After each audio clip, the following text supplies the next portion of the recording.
Hello, good afternoon on this beautiful October day here in sunny San Diego. It's still very warm here, just over 70 degrees. So I have quite the headline on my Facebook Live today, and it's something I've been kind of keeping quiet about. And, I have the opportunity to consult with the smartest minds in real estate through the coaching program I belong to. I'm like the tadpole of this group. Most of the leaders across the country in real estate, their teams are selling 500, 600, 800, 1,100 homes per year.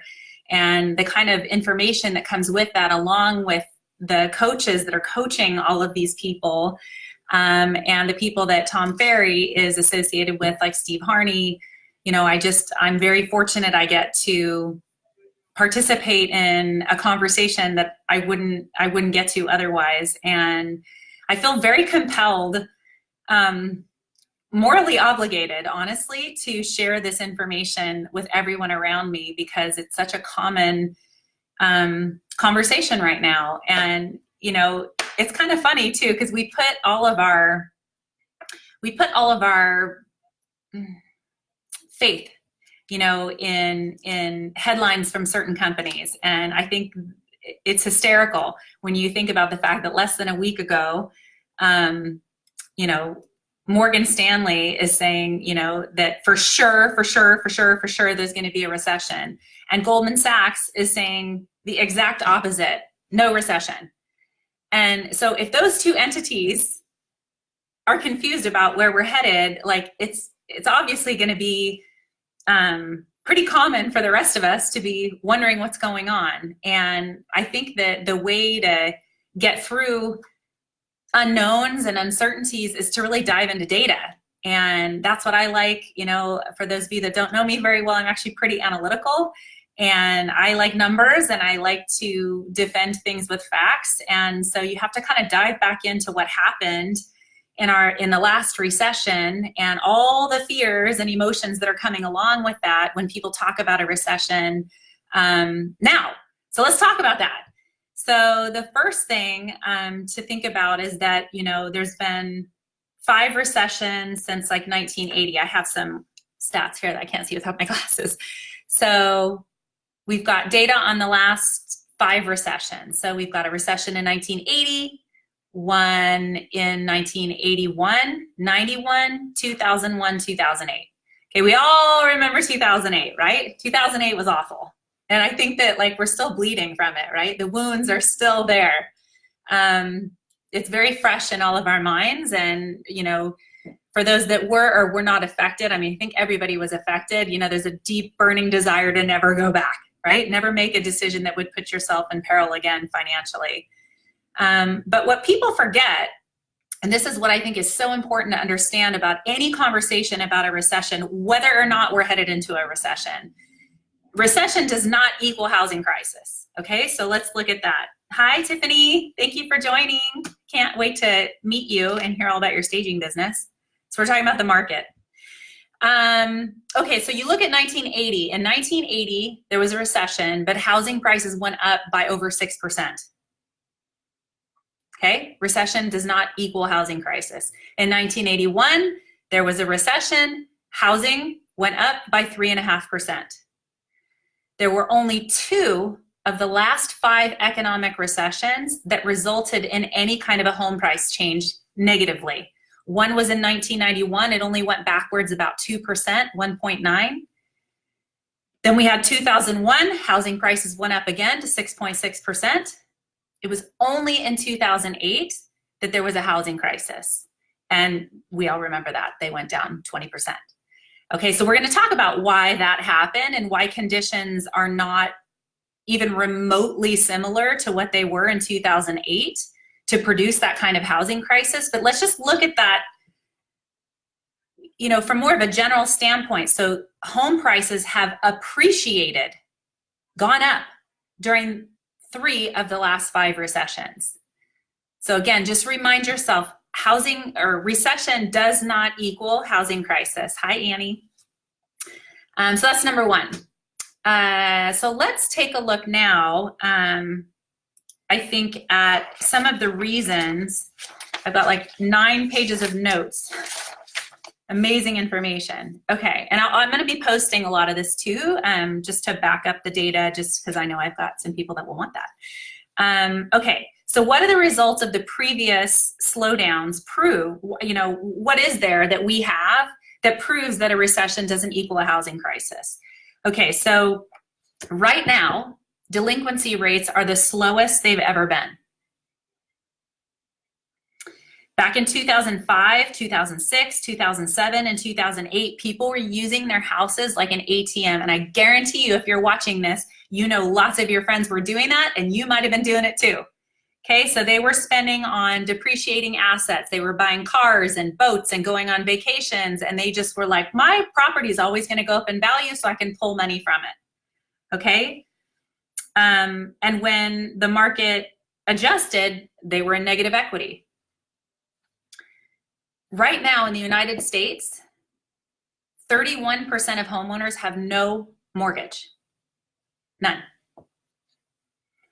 And any people that are using equity are using it differently. They're not using it for depreciating assets. They're using it to send kids to school and to start small businesses. So a very different way they're looking. If they do need equity from a property, they're using it for really, really different things. Now this part, I'm going to step a little bit out of my wheelhouse because I don't have a ton of knowledge in this area, but there's something called mortgage banking credit availability. There's an index, okay? And 375 to 450 is a normal index for mortgage banking credit availability. How much credit is available? The normal in 2006 was 900, meaning that it was really easy to get a mortgage, right? So if normal range value-wise is 375 to 450, and we're at 900, that means anybody and their cousin could get a mortgage, which you also remember there were lots of people that you saw getting mortgages for homes they shouldn't have been getting, right? You know, people, you know, entering school teachers that were, and school teachers don't make very much money. We all know that. They should make a lot more money. You know, getting a house, leveraging it to get an apartment, to get an apartment, to get an apartment, you know, the income is not commensurate with being able to do that. And a lot of them were stuck when the market turned. Right now, okay, so normal is 375 to 450. In 2006, the mortgage banking credit availability was at 900, so way out of whack. Hi, Elizabeth Palmer. Oh my gosh. I love thinking about you. I miss you. So right now, the mortgage banking credit availability is only at 200. So we're not even back to normal yet. And all of you know, if you've tried to buy a house in the last 6 years, you've experienced this pain. It is horrible to get a loan for a house. It is extremely difficult. They ask for, you know, everything under the sun you could possibly imagine. I've helped people of such high net worth, and they are still making them just go through unbelievable paces to get a home, even when the people can buy the home cash. So again, right now it's very difficult to get a mortgage. In 2006, it was easier than it should have been. And you had to be an idiot not to get a mortgage. So if you think about, you know, this conversation over and over again, oh, thanks. If you think about that conversation over and over again, like people are thinking recession and housing crisis, we're in a really, really different dynamic and set of parameters that we weren't in 2006 as it relates to housing. So, you know, I think I'm going to stop there. I've got a lot more to add to this. We're going to be having this conversation probably once a week for a while because it's an important conversation. It's going to be a huge part of the election and just a part of people making decisions. What I would say, the last thing I would say is that interest rates are awesome right now, and people need to remember that. People get so spoiled and are nickel and diming over little bits in their mortgage interest rate. And I understand all of those equal a lot of money, but over time you have to understand and you know, historically how cheap money is right now to borrow. And it's an important part of decision making, and you know, I think just really understanding actually what is going on. You know, if you take, for example, a $1 million mortgage right now at a 3.7% interest rate, versus in 2020, a 3.9 interest rate at $1,058,000, you've got a difference of almost $400 in a monthly payment. And those are the kind of mortgages people are getting around, primarily where I work. That's a lot of money, every month. So I think that it's just really important to look at what is actually happening. What is the data that is actually happening? What supports that? And, if you think there's a housing crisis coming, then let's have a conversation. There aren't enough factors, there aren't enough variables in our marketplace that are going to drive us towards that outcome. There might be a recession coming, but that doesn't have to mean a housing crisis. That 2008 does not equal recession. That is a housing crisis. Okay.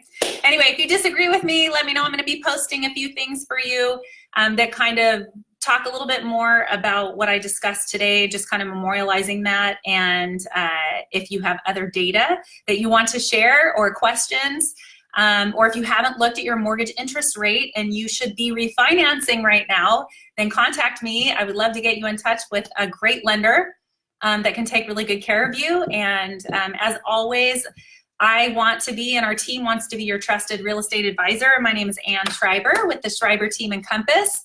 And we're here to guide you to make great decisions, strategic decisions, to keep the most money in your pocket, and to help you achieve your goals in real estate, in California real estate, which is pretty much one of the best possible investments that you can make. Thank you so much. And it's great to have a nice home too.